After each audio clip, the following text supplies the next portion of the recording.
Bonjour à tous et bienvenue sur ma chaîne YouTube. Aujourd'hui nous allons réaliser ensemble une recette asiatique, plutôt de Chine du Nord, les nouilles que l'on va faire à la main. Et vous allez voir, c'est super simple à faire. Mais attention à ne pas brûler certaines étapes. Au niveau du goût, ce qui va donner du goût à votre plat, ça va être la sauce. Et je vous recommande fortement du piment réduit grossièrement en poudre, mais pas de la poudre fine de piment. Et sinon, pour la recette, c'est tout de suite. Pour cette recette, vous aurez besoin de 370 g de farine type 45.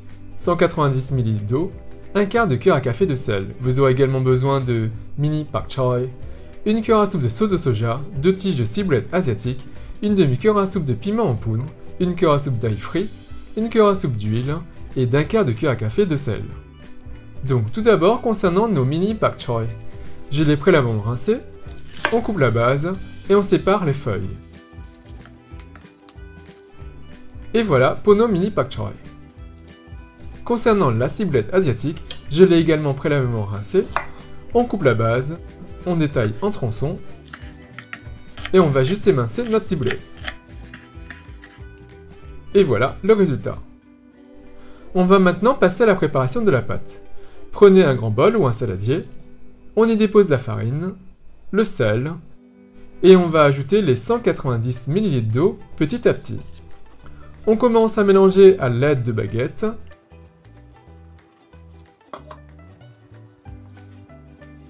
On ajoute l'eau au fur et à mesure, on mélange. Cela vous permet de doser l'humidité de la pâte. Et on va continuer à mélanger et à pétrir à la main. On ajoute encore l'eau au fur et à mesure.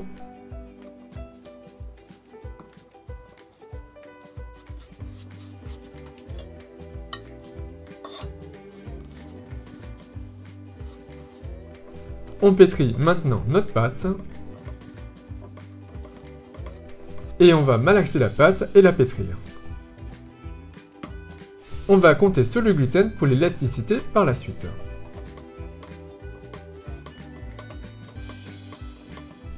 Là, par exemple, ma pâte est encore un peu sèche. Je vais ajouter une cuillère à soupe d'eau et je vais réimbiber la pâte de cette cuillère à soupe d'eau. Ça peut paraître dur au départ, mais au fur et à mesure, l'eau va être absorbée et vous verrez que la pâte aura une meilleure texture.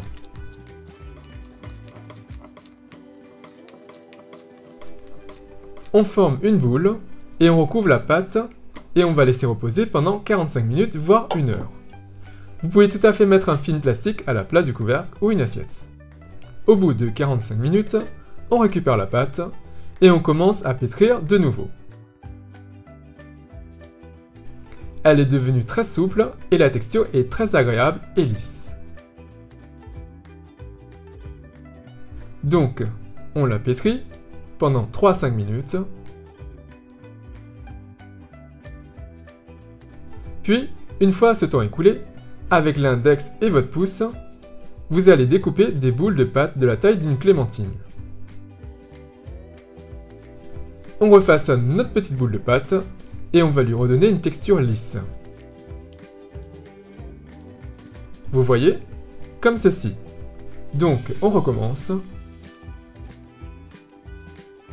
On récupère une boule, on refaçonne. Le côté lisse est très important dans l'aspect final de votre pâte. Donc, veillez à avoir quelque chose de lisse. Et voilà, une petite boule de pâte lisse.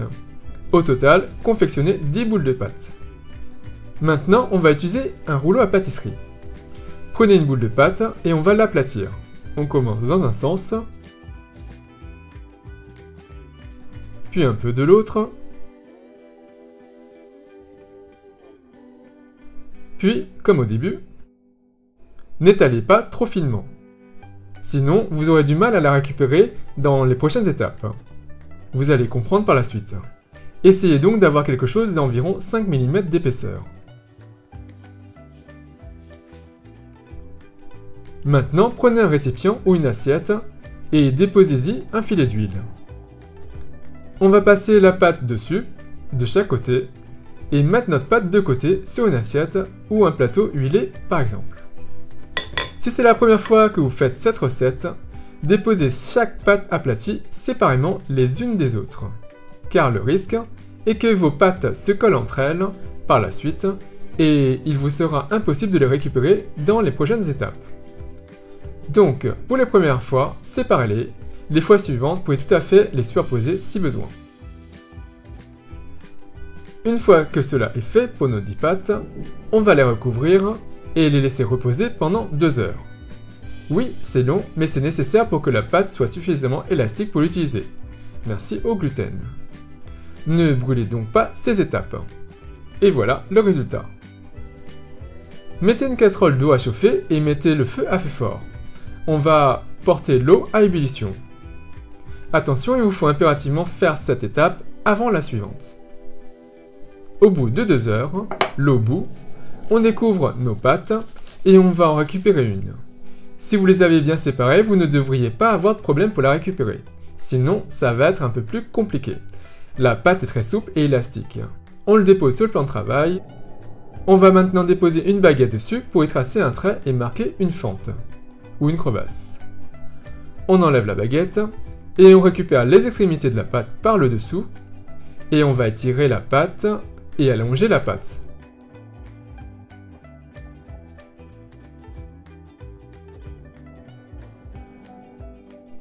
On divise la pâte en deux via la fente. L'idée est de ne pas couper la pâte en deux et de garder un cercle. Mais si vous la coupez en deux, ce n'est pas grave. Donc on recommence. Vous pouvez tout à fait tapoter votre plan de travail quand vous étirez la pâte. Ça évitera à votre pâte de se coller. Mais surtout, quand vous avez fini d'étirer votre pâte, ne la superposez pas sur la première pâte ou la pâte précédente que vous avez faite. Cela évitera qu'elle ne se colle si la pâte est trop humide et élastique.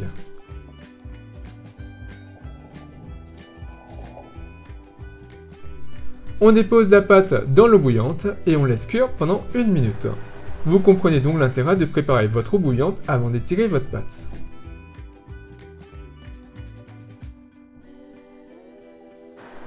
On ajoute le mini pak choi et on le cuit quelques minutes.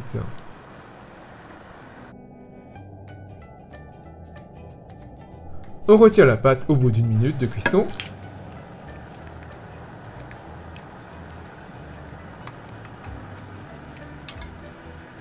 Et le pak choi au bout de 2 à 3 minutes. On chauffe maintenant la cuillère à soupe d'huile à feu fort dans une autre petite casserole et dès que c'est bouillant, on la met de côté. Et maintenant, on dresse. On dépose la sauce de soja dans le fond d'un bol. On dépose la pâte cuite.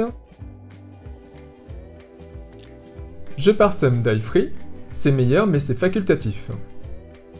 On ajoute une cuillère à café de piment en poudre. On a encore les graines de piment visibles. On ajoute la ciboulette. Quelques feuilles de pak choi.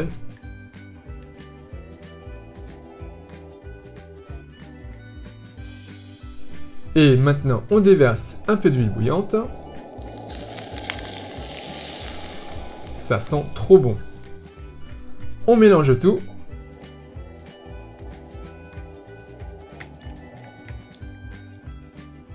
Et c'est prêt!